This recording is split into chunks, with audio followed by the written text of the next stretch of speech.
महादेव मुंडे हत्या प्रकरण विधानसभेत गाजल्यानंतर यावर मुख्यमंत्र्यांनी उत्तर दिलंय।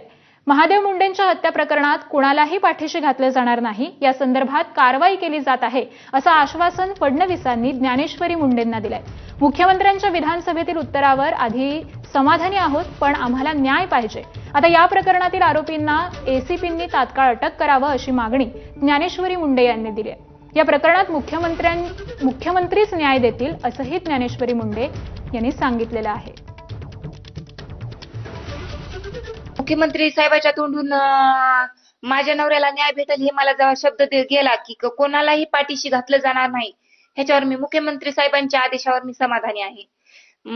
मी जे टोकाचं पाऊल उचललं परत उचलू नये म्हणून त्यांनी आपल्या बी महाराष्ट्रातली एक महिला इतकी म्हणजे न्याय मागण्यासाठी बेचैन आहे आणि तिचे बी लेकरं अनाथ होऊ नये म्हणून मुख्यमंत्री साहेबांनी जे योग्य निर्णय घेतला त्याच्यावर मी समाधानी आहे।